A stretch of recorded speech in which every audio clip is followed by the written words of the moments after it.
ఓం నమో వెంకటేశాయ. ప్రాతస్మరామి రఘునాథముఖారవిందం మందస్మితం మధురభాష విశాలఫాలం కర్ణావలంబిచలకుండల శోభిగండం కర్ణాంతదీర్ఘనయనం నయనాభిరామం.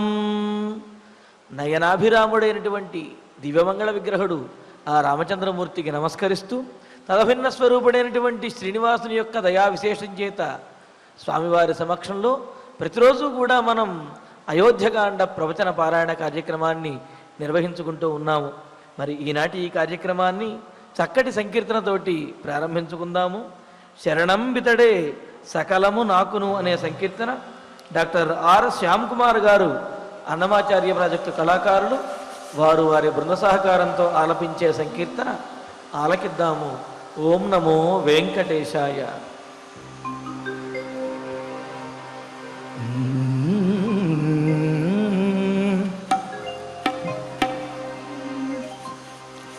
శరణం బితడే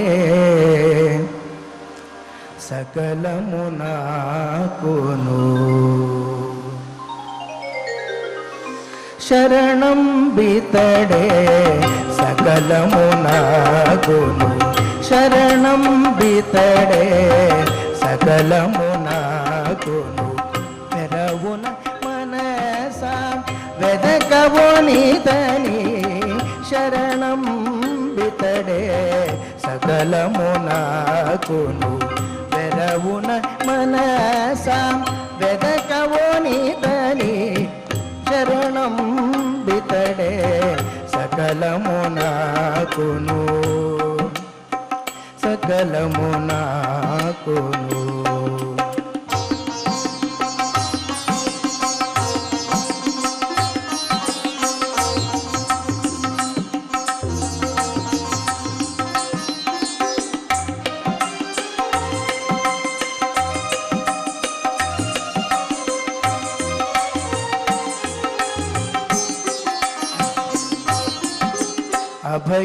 అభయంబుసగేటి అతడెవ్వడు మూను, ఇభరక్షకుడతడు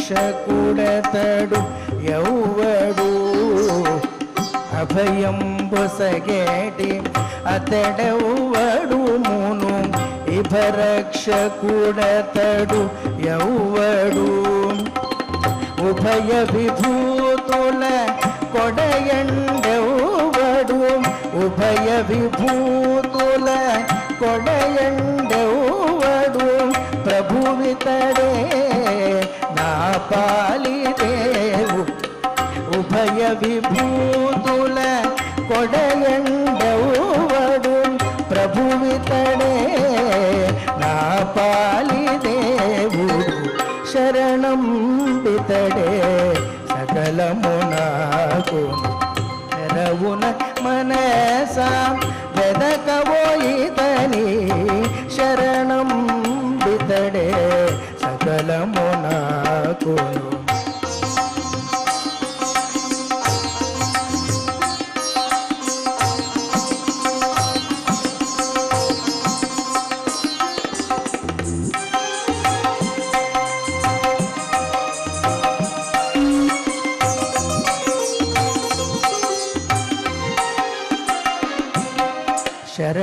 శరణాగతులకు సరిదాపెవ్వడు, ఇరవుగ శ్రీపతి ఎవ్వడు.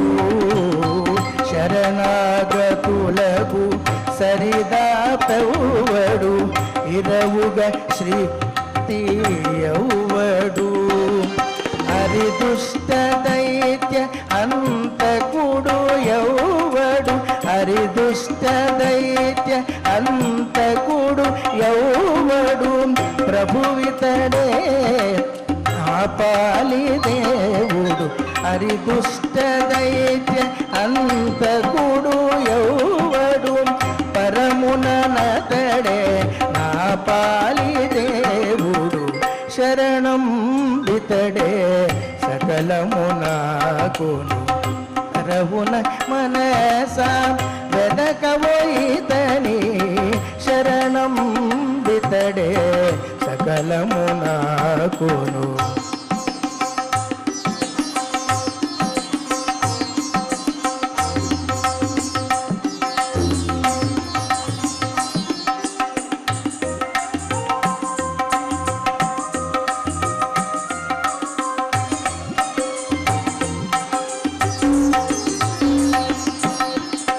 ఆదిశంఖ చక్రాయుధుడెవ్వడు, ఏ దశ పూర్ణుడు ఎవ్వడు. ఆదిశంఖ చక్రాయుధుడెవ్వడు, ఏ దశ పూర్ణుడు ఎవ్వడు. వేదమయుడు శ్రీ వెంకటపతి, వేదమయుడు శ్రీ వెంకటపతి, పాదాయనిదే నా పాలి దేవుడు. వేదమయుడు శ్రీ వెంకటపతి, పాదాయనిదే నా పాలి దేవుడు. శరణం బితడే సకలము నాకును, వెరవున మనసా వెదకవోయిదని. శరణం బితడే సకలము నాకును, వెరవున మనసా వెదకవోయిదని. శరణం బితడే, శరణం బితడే, శరణం బితడే సకలము నాకును, సకలము నాకును.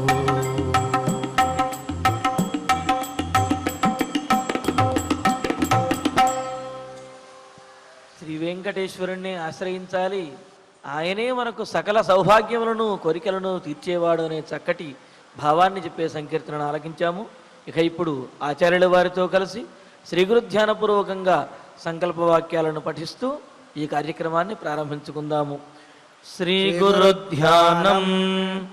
గురుర్బ్రహ్మ గురుర్విష్ణుః గురుర్దేవో మహేశ్వరః, గురుః సాక్షాత్ పరం బ్రహ్మ తస్మై శ్రీ గురవే నమః. శ్రీనివాస ధ్యానం.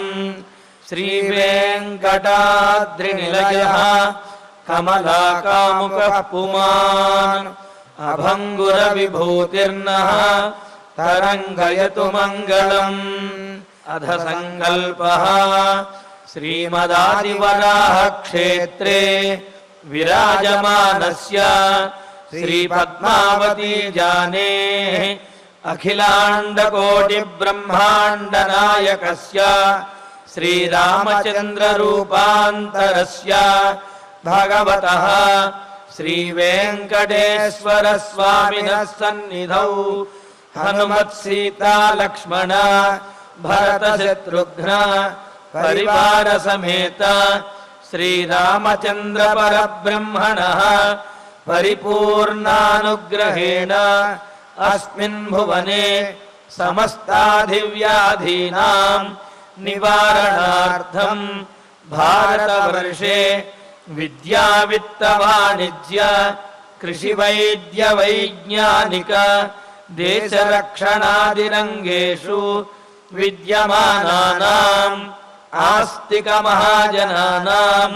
సర్వేషాం సకుటుంబానాం ఆయురారోగ్యైశ్వర్య సద్బుద్ధి ఇత్యాది సర్వశుభఫల ప్రాప్త్యర్థం ధర్మాచరణ ద్వారా శ్రీరామరాజ్యస్య పునర్వ్యవస్థాపనార్థం ఉద్యోగార్థినాం సముచితోద్యోగ ప్రాప్త్యర్థం దంపతీనాం అనుకూల దాంపత్య సిద్ధ్యర్థం సంతానస్య పితృవాక్య పరిపాలనానుకూల బుద్ధి ప్రచోదనార్థం సకల కార్య సిద్ధ్యర్థం గో సంరక్షణార్థం చ శ్రీమద్వాల్మీకి రామాయణే అయోధ్యాకాండే యథాశక్తి శ్లోక వ్యాఖ్యాన పురస్సరం శతతమ సర్గ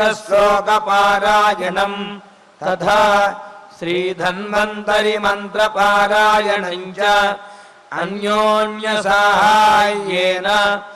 ఆచార్యముఖేన కరిష్యామహే. శ్రీవాల్మీకి ప్రార్థనా.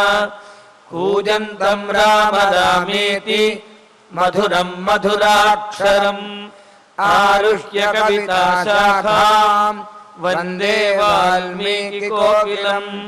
శ్రీ ఆంజనేయ ప్రార్థనా. మనోజవం మారుతతుల్యవేగం జితేంద్రియం బుద్ధిమతాం వరిష్టం వాతాత్మజం వానరయూధముఖ్యం శ్రీరామదూతం శిరసా నమామి. శ్రీరామాయణ ప్రార్థనా. వాల్మీకి గిరి సంభూత రామసాగరగామిని పునాతి భువనం పుణ్య రామాయణ మహానది. శ్రీరామ ప్రార్థనా. అయోధ్యాఖ్యేతు గుర్వర్ధే త్యక్త్వా రాజ్యం గిరౌ వసన్ పాదుకే భరతాయాదాత్ సరామ శరణం మమ. శ్రీరామచంద్ర పరబ్రహ్మణే నమః. అథ శ్రీమద్ రామాయణే ఆదికావ్యే అయోధ్యాకాండే శతతమః సర్గః. శ్రీమన్నారాయణ చరణౌ శరణం ప్రపద్యే. శ్రీమతే నారాయణాయ నమః. శ్రీరామాయ నమః. కచ్చిదాత్మ సమాశూరాః శృతవంతో జితేంద్రియాః కులీనాశ్చేంగితజ్ఞాశ్చ కృతాస్తే తాతమంత్రిణః.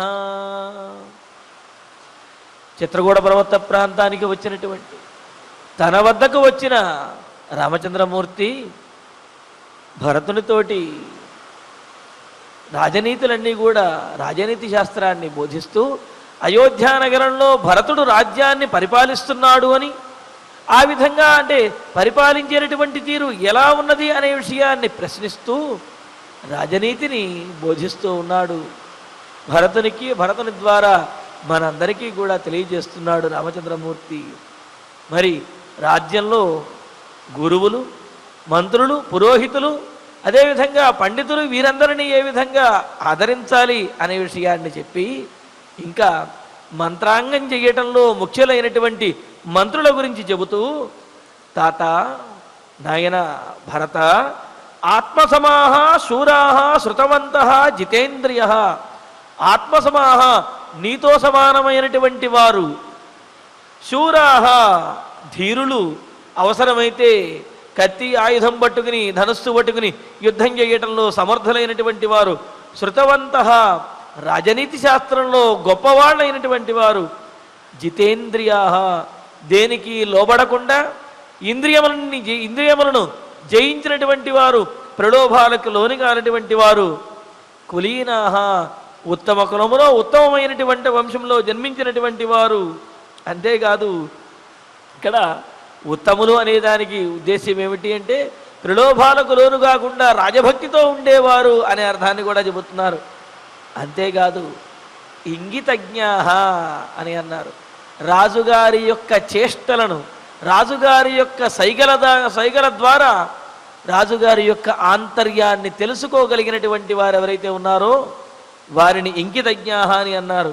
అంటే ఆయన యొక్క కనుబొమ్మలు, ఆయన యొక్క ముఖ కవళికలు, ప్రవర్తన ద్వారా మనసులో ఉన్నటువంటి విషయాన్ని తెలుసుకొని తదనుగుణంగా ప్రవర్తించేటటువంటి వారైన తే మంత్రిణ కృతాః కశ్చిత్, అటువంటి మంత్రులనే నీవు చక్కగా ఏర్పాటు చేసావు కదా నాయన, అటువంటి మంత్రులే నీ దగ్గర ఉన్నారు కదా అని అంటున్నాడు. ఇక్కడ ఆత్మ సమాహ అని చెప్పడంలో ఉద్దేశ్యం ఏమిటి అంటే ఎవరైనా సరే తన విషయంలో, తన ఆలోచన విషయంలో, తన నిర్ణయముల విషయంలో, తాను గుర్తుంచుకునే వాటి విషయంలో తనకు నమ్మకం ఉంటుంది.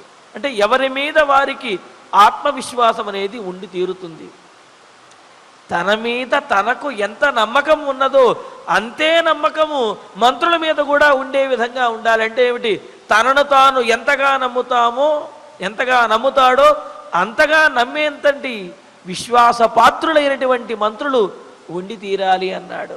అంతేగాని ప్రలోభాలకు లోనయ్యేవాళ్ళు, ముందు ఒక రకంగా వెనకాల మరో రకంగా ఉండేవాళ్ళు, ఏమీ తెలియనటువంటి వాళ్ళు, మంత్రాంగం చెయ్యలేనటువంటి వాళ్ళు, అటువంటి మంత్రులు ఉండటం వల్ల ఏ ప్రయోజనము లేదు.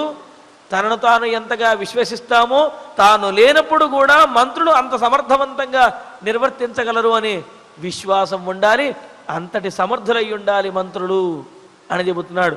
అంతటి గొప్పవారైనటువంటి మంత్రులతోటే నీవు మంత్రాంగాన్ని కొనసాగిస్తున్నావు కదా.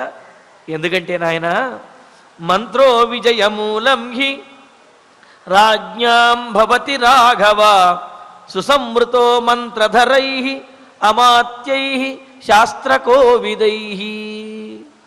మంత్రాంగం అనేదే రాజ్య పరిపాలనకు ముఖ్యమైనటువంటి ఆధారము.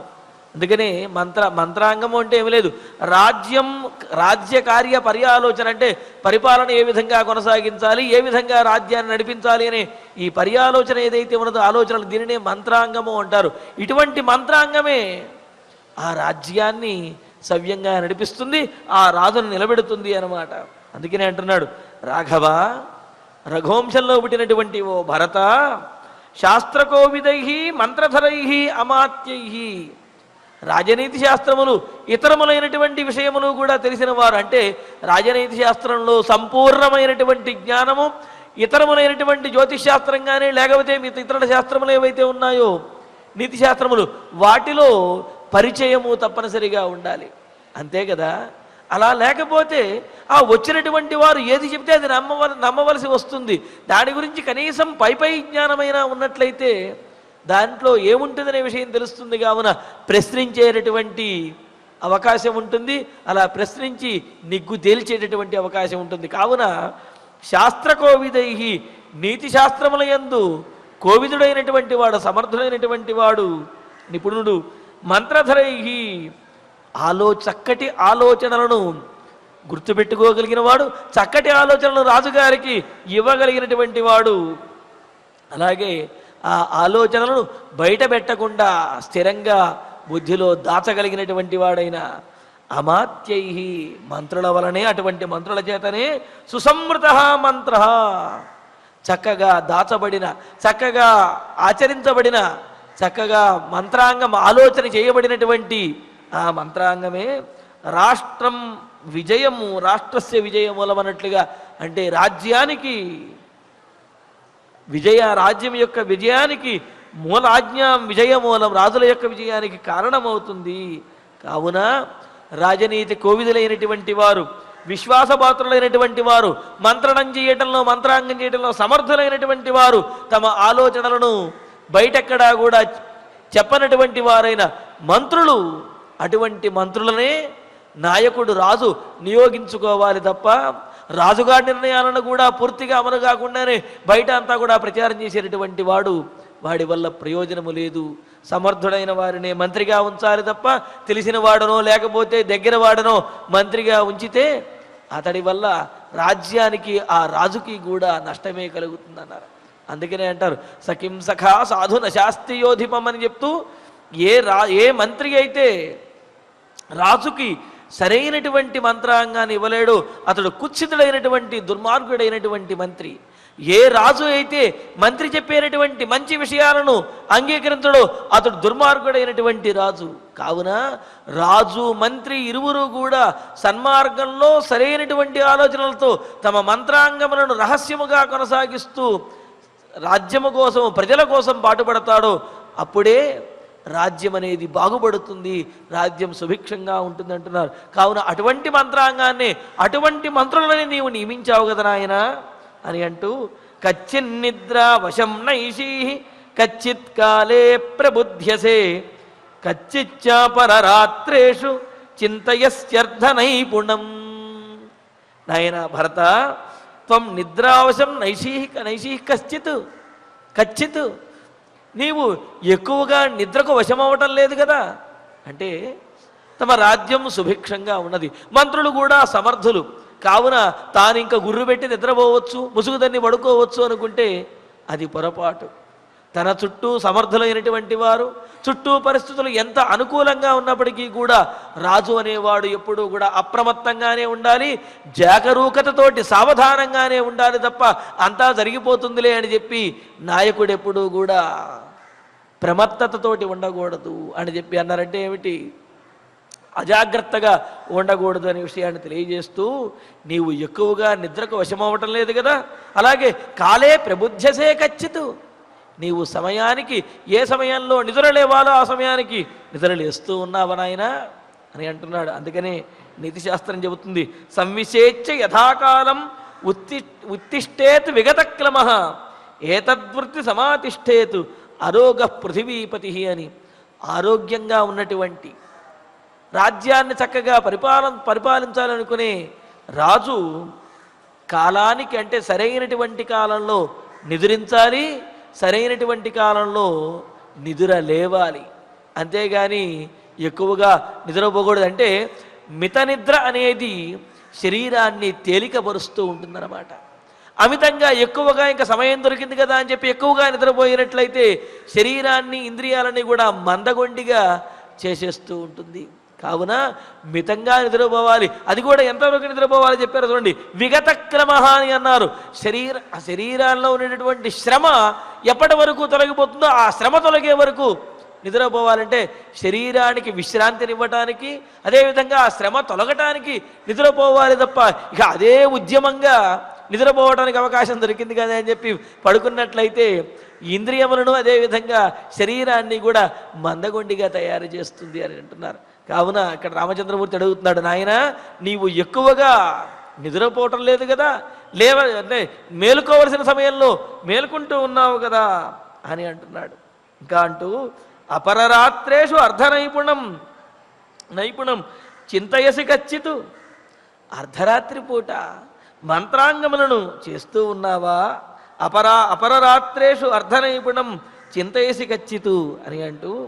ఎందుకు అంటే బ్రాహ్మీ ముహూర్తే చోత్థాయ ధర్మమర్థం విచింతయేతని స్మృతి గ్రంథాలు తెలియజేస్తున్నాయి.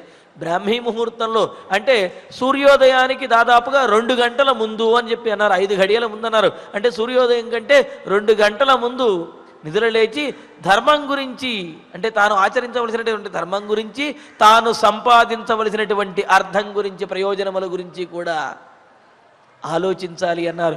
అది ఆలోచనకు సరి అయినటువంటి సమయము అని చెప్పారు. ఎందుకు అంటే నిద్రించడం వల్ల, శరీరం యొక్క శ్రమ తొలగటం వల్ల ఈ ఇంద్రియములన్నీ కూడా చక్కగా చాలా గొప్పగాను అదేవిధంగా చైతన్యంగా పనిచేస్తాయి. కావున అప్పుడు ఆలోచించినటువంటి ఆలోచన సవ్యంగా ఉంటుంది. అందుకనే పిల్లలను కూడా తెల్లవారుధాము లేచి చదువుకోండి నాయన, బుర్రకు వెంటనే పడుతుంది, త్వరగా దాన్ని సావధానంగా దాన్ని ధారణ చేయగలుగుతారు అంటారు. అంటే ప్రశాంతంగా ఉన్నటువంటి చిత్తములో సరైనటువంటి ఆలోచనలు, ప్రశాంతంగా ఉన్నటువంటి చిత్తములోకి వచ్చినటువంటి ఆలోచన స్థిరంగా ఉంటుంది. కావున ఆ సమయంలో ధర్మం గురించి, అదేవిధంగా ధన సంపాదన, అలాగే రాజ్య ప్రయోజనముల గురించి ఏం చేయాలనే దాని గురించి మంత్రాంగం అనేది చేయాలి అని చెప్పి అన్నారు. అందుకనే అపరరాత్రేషు అర్ధనైపుణం చింతయసి కచ్చితు అని అంటున్నాడు. ఇంకోటి ఏమిటి అంటే రాచకార్యాల గురించి అపరరాత్రములందు అర్ధరాత్రి యందు పర్యాలోచన చెయ్యాలి అన్నారు. ఎందుకంటే ఆ సమయంలో అందరూ కూడా రాజ్యంలో అందరూ నిద్రపోతూ ఉంటారు. కావున ఆ సందర్భంలో మంత్రులను ఎవరైతే అత్యవసరమో, ఎవరైతే ముఖ్యమైన వాళ్ళు ఆంతరంగికులు ఉన్నారో వారిని మాత్రమే పిలిచి మంత్రాంగం చేయటం ద్వారా వారు వచ్చి రాజుగారి దగ్గరికి వచ్చినటువంటి విషయం కూడా ఎవరికీ తెలియకుండా ఉంటుంది. అలాగే రాజుగారు ఆ అర్ధరాత్రి యందు తీసుకున్నటువంటి నిర్ణయములు, చేయబోయేటువంటి పనులు కూడా ఎవరికి తెలియకుండా, శత్రువులకు కానీ లేకపోతే రాజ్యంలో ఉన్నటువంటి వారికి కానీ వారికి తెలియకుండా ఉంటాయి. తద్వారా గోప్యంగా మంత్రాంగం జరుగుతుంది. అలా గోప్యంగా జరిగినటువంటి మంత్రాంగం ద్వారా రాజ్యంలో కార్యములన్నీ కూడా చక్కబడతాయి అన్నారు. కావున ఆ విధంగా మంత్రాంగం చెయ్యాలి అంటూ కచ్చిన్మంత్ర యసే నైక కచ్చిన్న బహుభిః సహ కచ్చిత్తే మంత్రితో మంత్రో రాష్ట్రం న పరిధావతి. ఏందా ఇలాగా అర్ధరాత్రి పూట రహస్యంగానే మంత్రాంగం ఎందుకు చెయ్యాలి అంటే చేసినటువంటి మంత్రాంగం అనుకున్నటువంటి నిర్ణయములు, చేయబోయేటటువంటి కార్యముల గురించి ముందుగానే అందరికీ తెలిసినట్లయితే వాటిని నాశనం చేయటానికి, లేకపోతే వాటికి ప్రతికూలంగా చేయటానికి శత్రురాజులు వీరందరూ కూడా ప్రయత్నిస్తారు. అందుకనే ఇక్కడ మంత్రాంగము చేసేటప్పుడు, అంటే రాచకార్యముల గురించి పర్యాలోచన చేసేటప్పుడు చాలా జాగ్రత్తగా రహస్యంగా చెయ్యాలి. అలాగే నిర్ణయించేటప్పుడు ఒంటరిగా నిర్ణయించకూడదు అనే విషయాన్ని చెబుతూ, త్వం నాయన భరత ఏకః నమంత్రయసే కచ్చిత్, ఒంటరిగా నీ ఒక్కడివే నిరంకుశంగా నిర్ణయాలు తీసుకోవటం లేదు కదా అని అంటున్నాడు. పైగా ఒక్కడే కనుక ఆలోచించినట్లయితే అతడి మనస్సులో ఏది మంచి అనిపిస్తుందో, అతను దేనికి ప్రలోభపడతాడో అదే మంచి అనిపిస్తుంది, ఆ విధంగానే నిర్ణయం తీసుకుంటాడు. అది అందరికీ నచ్చకపోవచ్చు, అందరికీ కూడా అది ఉపయోగకరం కాకపోవచ్చు. అందుకనే ఏమంటున్నాడు, నువ్వు ఒక్కడివే నిర్ణయం తీసుకోవటం లేదు కదా అని అంటున్నాడు. అందుకే పెద్దలు అంటారు, ఏకస్తప ద్విరధ్యాయి అని చెబుతూ, తపస్సు చేసుకోదలుచుకుంటే ఒక్కడే కూర్చొని చేసుకోవాలిట. చదువుకోదలుచుకుంటే కనీసం ఇద్దరుండి చదువుకోవాలి. ఇద్దరుండి చదువుకుంటే ప్రయోజనం చూడండి. మన వాళ్ళు కంబైన్డ్ స్టడీ అంటూ ఉంటారు. ఎందుకు అంటే ఇది పూర్వకాలం నుండి వస్తున్నటువంటిది. ఎందుకు అంటే ఒక్కడే చదువుకుంటున్నట్లయితే మనసులో ఏదో ఆలోచన వస్తుంది, దాని గురించి ఆలోచిస్తూనో లేకపోతే పక్కనే ఉన్నటువంటి సెల్ ఫోన్ పట్టుకుంటూనే ఉంటాడంటే, ఇప్పట్లో సెల్ ఫోన్ అనుకోండి, అప్పుడు ఆలోచనలో లేకపోతే వేరే రకమైనటువంటి మాటలో ఏవో ఒకటి రావచ్చు, లేకపోతే ఆలోచనలోనే మునిగిపోవచ్చు, ఊహలలోకి వెళ్ళిపోయే అవకాశం ఉంటుంది. అందుకని ద్విరధ్యాయి, ఇద్దరన్నా ఉండాలని, ఇద్దరు చదువుతూ ఉంటే వాడు చదివేస్తున్నాడనే ఉద్దేశంతో వీడు చదవటము, వీడికి వచ్చినటువంటి సందేహాలను వాడు అడగటము, ఇలాగా పరస్పర సహకారంతో ఇద్దరు చదువుకోవచ్చు. అలాగే చతుష్పథం, ఏదైనా నిర్జనమైనటువంటి మార్గంలో వెళుతున్నప్పుడు కనీసం నలుగురితో కలిసి వెళ్ళాలి అన్నారు. పంచభిర్మంతనం చేయవ, ఏదైనా ముఖ్యమైనటువంటి విషయం గురించి ఆరా తీయటం అంటాం కదా, ఎంక్వైరీ అని చెప్పి, అలా చేయదలుచుకున్నప్పుడు కనీసం 5గురిని విచారించాలి అని శాస్త్రం చెబుతున్నది. ఇలాగా ఏదైనా నిర్ణయం తీసుకోదలుచుకున్నా, ఎవరి గురించి అయినా, ఏ విషయం గురించి అయినా తెలుసుకోదలుచుకున్నప్పుడు కనీసం 5గురిని అడిగి తెలుసుకోవాలి అన్నారు. అలాగే రాజమంత్రాంగం చేస్తున్నప్పుడు రహస్యంగాను ఆ మంత్రులు ఎవరైతే ఉన్నారో వారితోటి చెయ్యాలి. అది కూడా రాజొక్కడే నిర్ణయం తీసుకోకూడదు. ఆ మంత్రులను, ఆ రాజ్యంలో ఉన్నటువంటి పరిస్థితులను విచారించుకుని నిర్ణయములు అనేవి తీసుకోవాలి. అందుకనే ఏకః నమంత్రయసే కచ్చిత్, నువ్వు ఒక్కడివే ఆలోచించేసి నిర్ణయం తీసుకోవటం లేదు కదా అన్నాడు. అంతేకాదు, అలా అని చెప్పి అనేకులతో బహుభిస్సహ, ఇక అనేక మంది, ఇక గుంపులుగా పెద్ద రాజ్యసభ ఏర్పాటు చేసి అక్కడ మంత్రాంగం చేస్తే ఏదో కొండ మీద గోల ఏంటయ్యా అంటే ఎవరో రహస్యం చెప్పుకుంటున్నారు అన్నారట. అంటే రహస్యం చెప్పుకుంటే అంత గట్టిగా వినిపించదు కదండి. కావున అలాగా ఎక్కువ మందితో కూడా చెయ్యకూడదు. ఎంతమందితో అవసరమో అంతమందితో మాత్రమే మంత్రాంగం చెయ్యాలి. ఎవరైతే కార్యదక్షులు, ముఖ్యమైన వారు ఉన్నారో వారితోటే మంత్రాంగం చెయ్యాలి తప్ప గుంపులుగానో అందరికీ తెలిసే విధంగా ఈ రాచకార్య పర్యాలోచనలు అనేవి చెయ్యకూడదు అని అంటున్నారు. అందుకనే అంటారు, షట్కర్ణో భిద్యతే మంత్ర చతుష్కర్ణో నభిద్యతే అని చెబుతూ, మన వాళ్ళు అంటారు కదా, ఏదైనా ఆలోచించినా అమలుపరిచినా 3వ కంటి వాడికి తెలియకూడదు అని చెప్పి. 3వ కంటి వాడికంటే 3 కళ్ళు ఉన్న వాడికి అర్థం కాదు. ఇద్దరు లేకపోతే 3వ వాడికి తెలియకూడదు అంటే రహస్యంగా ఉంచాలి అని చెప్పి అర్థం. అందుకని ఇక్కడ ఏమంటున్నాడు, 4 చెవులు కనుక విన్నట్లయితే 4 చెవుల వరకు కూడా ఆ విషయం అనేది గోప్యంగా ఉంటుంది. 6 చెవుల వరకు వెళ్ళింది అంటే, 6 చెవులు అంటే 3వ వాడు కనుక వచ్చినట్లయితే వాడికి ఉండే 2 చెవులతో కలిపి మొత్తం 6 అవుతాయి కదా. అలా వెళ్ళింది అంటే కనుక అది అందరికీ తెలిసిపోతుంది అని అన్నారు. అందుకని అంటారు, పెదవి దాటితే పృథివీ దాటుతుంది అన్నట్లుగా ఒక్క మాట బయటకు వచ్చింది అంటే మొత్తం అందరికీ తెలిసిపోతుంది. కావున మంత్రాంగం అనేది చాలా జాగ్రత్తగా చెయ్యాలి అని చెప్పి అన్నారు. అందుకనే ఏ రాజు అయితే సరైనటువంటి మంత్రాంగం చేయగలుగుతాడో, సకృత్స్నాం పృథివీం భుంక్తే కోశహీనోపి పార్థివ, అతడి దగ్గర సంపదలు, ధనము ఇవేమీ లేకపోయినప్పటికీ కూడా చక్కటి మంత్రాంగం గనక చేయగలిగినట్లయితే అతడు భూమండలం మొత్తాన్ని కూడా పరిపాలించగలుగుతాడు. రాచకార్యములన్నీ కూడా ఆ మంత్రాంగం మీద ఆధారపడి ఉన్నాయి అనే విషయాన్ని చెబుతూ, మరి అందుకనే బహుభిస్సహ నమంత్రయసే, మరీ ఎక్కువ మందితోటి నువ్వు మంత్రాంగం చేయటం లేదు కదా. మంత్రితః తే మంత్రః రాష్ట్రం నపరిధావతి, నీవు ఆలోచించినటువంటి విషయములు రాష్ట్రాన్ని దేశాన్ని దాటి వెళ్ళడం లేదు కదా. అంటే రాజమందిరాన్ని కూడా దాటి వెళ్ళకూడనటువంటి ఆలోచనలు ఒకవేళ ఎక్కువ మందితో కనుక మంత్రాంగం చేసినట్లయితే దేశాన్ని కూడా దాటి వెళ్ళిపోయి శత్రురాజులకు కూడా తెలిసిపోయి అది అపాయకరంగా మారవచ్చును. అందుకనే నాయనా నువ్వు ఒక్కడివే నిర్ణయం తీసుకోవటము తప్పు. అలా అని చెప్పి ఎక్కువ మందిని గుంపులు గుంపులుగా చేర్చి అందరితో ఆలోచించి నిర్ణయం తీసుకోవటము తప్పు. కావున రహస్యముగా ఎవరైతే సమర్థులైనటువంటి వారు రాజనీతి శాస్త్ర కోవిదులు విశ్వాసపాత్రులు ఎవరైతే ఉన్నారో అటువంటి కొంతమందితోటి మంత్రాంగం చేసి నీ కార్యములన్నీ కూడా అమలుపరచాలి.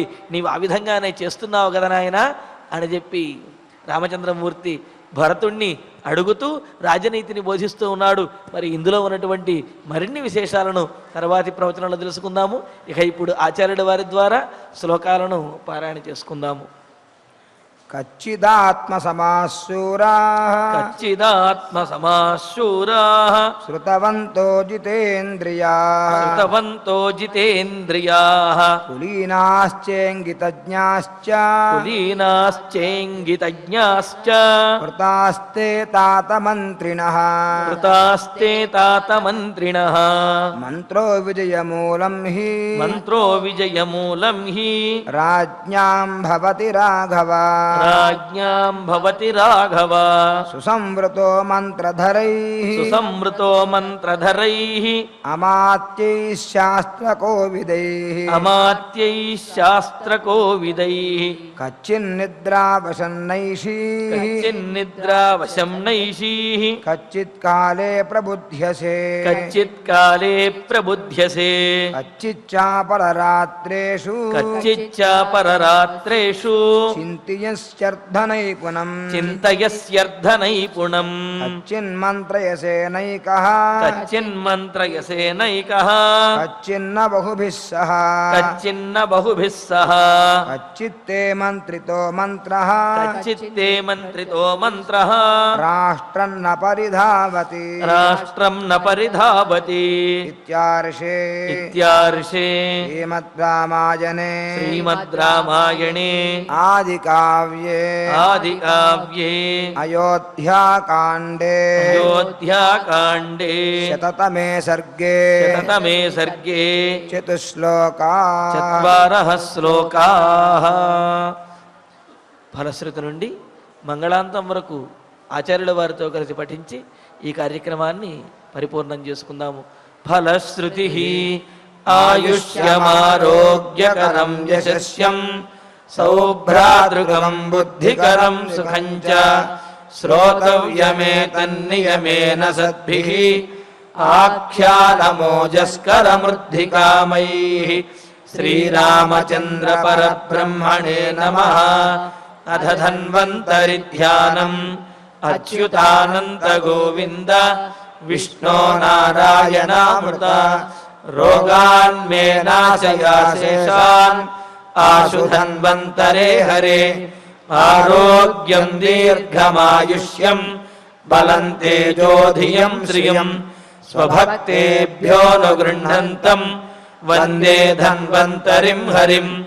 ధన్వంతరేరిమం శ్లోకం భక్త్యా నిత్యం పఠంతి యే అనారోగ్యం న తేషాం స్యాత్ సుఖం జీవంతి తే చిరం. ఓం నమో భగవతే వాసుదేవాయ ధన్వంతరయే అమృతకలశహస్తాయ వజ్రజలౌకహస్తాయ సర్వామయ వినాశనాయ త్రైలోక్యనాథాయ మహావిష్ణవే స్వాహా. ఓం వాసుదేవాయ విద్మహే సుధాహస్తాయ ధీమహి తన్నో ధన్వంతరి ప్రచోదయాత్. అథ నవగ్రహ ప్రార్థన. ఆరోగ్యం పద్మబంధుర్వితరతు నితరాం సంపదం సీతరశ్మిః. భూలాభం భూమిపుత్రః సకలగుణయుతాం వాగ్విభూతిం చ సౌమ్యః. సౌభాగ్యం దేవమంత్రి రిపుభయశమనం భార్గవః.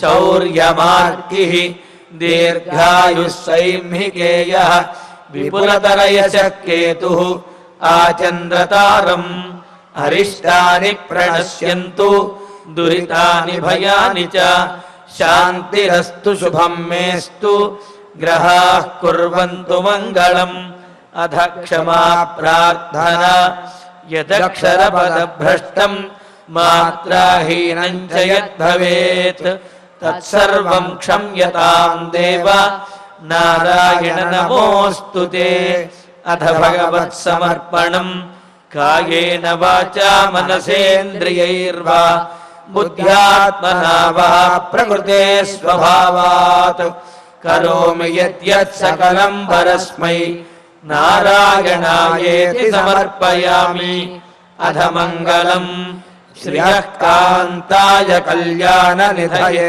నిధయేర్దినాం శ్రీవేంకట నివాసాయ శ్రీనివాసాయ మంగళం. ఓం నమో వెంకటేశాయ.